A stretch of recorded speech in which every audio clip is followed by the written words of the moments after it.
Tudo começou no dia 13 de outubro de 2017, uma sexta-feira 13 que ficou marcada em minha mente. Eu estava andando pelas ruas próximas ao Arco do Triunfo, em Paris, a trabalho como especialista em negócios.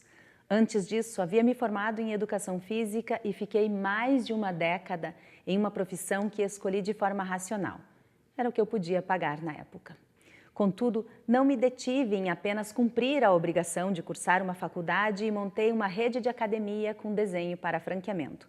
Fiz vários cursos de especialização e até validei meu método numa renomada universidade norte-americana. Enquanto andava pelas ruas de uma das cidades mais românticas do mundo, num dos raros momentos em que não estava trabalhando, peguei-me pensando sobre o fato de ir até lá e não haver tempo para conhecer a Torre Eiffel. Por ironia do destino, o lugar em que me hospedei é o único em que não se pode ver ela. Pelo menos foi o que me disseram, porque eu não posso afirmar isso. A mim, seria uma Paris sem Eiffel. E era como eu me sentia mesmo, dado que não fazia sentido ir até lá e não conhecer o desejo turístico de 10 em 10 pessoas no mundo. Eu tinha sucesso, meu trabalho estava fazendo dinheiro de uma forma muito sonhada por todos e realizada por tão poucos, mas faltava alguma coisa. Faltava o propósito, o sentido. A vida não podia ser sucesso e grana e estar em Paris sem Eiffel. Naquele pensamento, este termo me chamou a atenção. Paris sem Eiffel. Lembro que parei encarando a imensa construção do arco, memorizando cada detalhe daquela paisagem. As árvores, os carros andando em círculo na icônica rótula de várias entradas que faz se perder o mais hábil dos motoristas. E pensei que Paris sem Eiffel seria um ótimo nome para dizer aquilo que o ser humano sente dessa falta dentro de si. Aquele projeto tão sonhado, casamentos, filhos, enfim. Estamos sempre em busca de algo, absolutamente insatisfeitos. Paris sem Eiffel daria um bom livro, um romance para saber sobre essa falta. Só que esse pensamento era como imaginar uma ida a Marte e o que levar na mala para fazer essa viagem. Eu jamais sonhei ser escritora. Não era um sonho de infância, mas foi naquele segundo que a Miranda com 2 N's deu seu primeiro suspiro, lá em Paris. A história desse livro permaneceu em minha mente por 3 anos ainda, dedicados a muito trabalho no mundo dos negócios e muitas viagens. Nos poucos momentos de reflexão, o enredo se desenhava, os personagens foram se mostrando e percebi que poderia colocar tudo o que estava vendo dos países visitados e dos vinhos degustados, usando a realidade como pano de fundo para um romance. Fictício, pelo menos, por enquanto. E aí, nessa trajetória, eu fiquei pensando. Paris sem Eiffel. 3 anos. Em 2020, quando o mundo parou e percebi que ele permaneceria parado por muito tempo ainda, resolvi encarar a tela em branco do meu computador e escrevi 1.200 páginas em apenas 4 meses do que se tornou a trilogia Paris sem Eiffel, ganhando a tradução de onde nasceu a escritora, ficando Paris sans Eiffel em francês. Quase 200 rótulos de vinhos degustados por mim, mais de 15 países com hotéis, estradas, lugares que visitei e que deram a conotação de incrível realidade para o romance inventado. Inclusive, no final do livro há um Excel. Claro, eu ainda sou especialista em negócios e coloquei tudo o que é real nas páginas que escrevi, fazendo da obra um guia de enoturismo. Com isso, o mundo dos vinhos abriu a porta do mundo para mim e em 2021 comecei a saga dos lançamentos presenciais, ainda que todos estivessem lutando entre o fica em casa e o vai trabalhar porque a vida continua.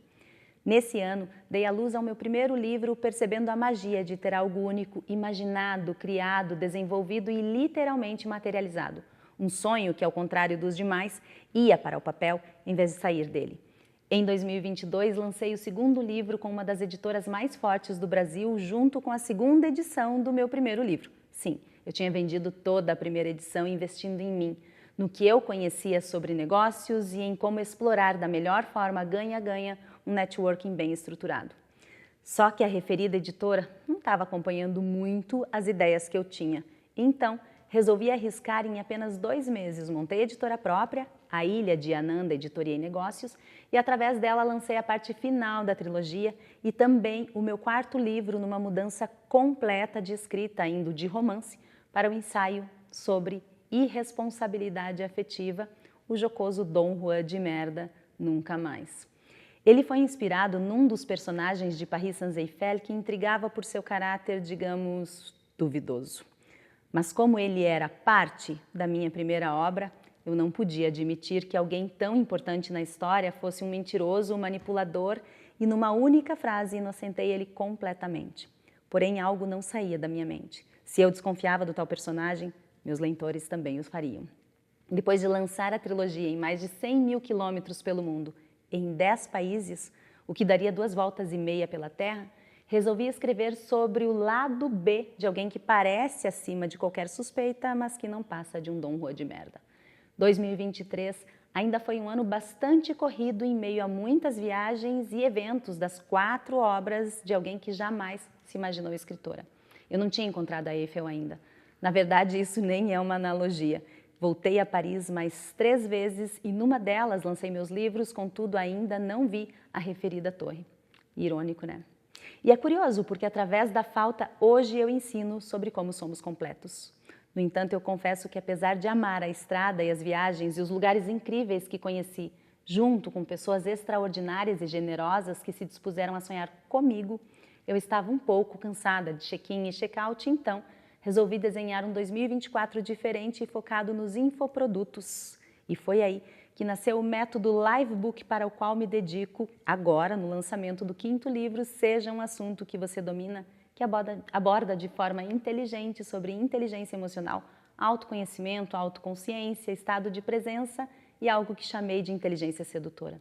Tudo isso pela Ilha de Ananda, editorei negócios, claro. Acredito que eu nem precise ver a Torre Eiffel, ainda que eu saiba que isso acontecerá um dia. Pelo menos aquela construída pela mão do homem, porque o que dá sentido à vida eu encontrei. Eu sei o caminho. Lembro-me muito bem dele. Se você quer mergulhar comigo numa dessas jornadas incríveis, escolhe o link abaixo e vem. Eu estou esperando você do lado de cada ilha.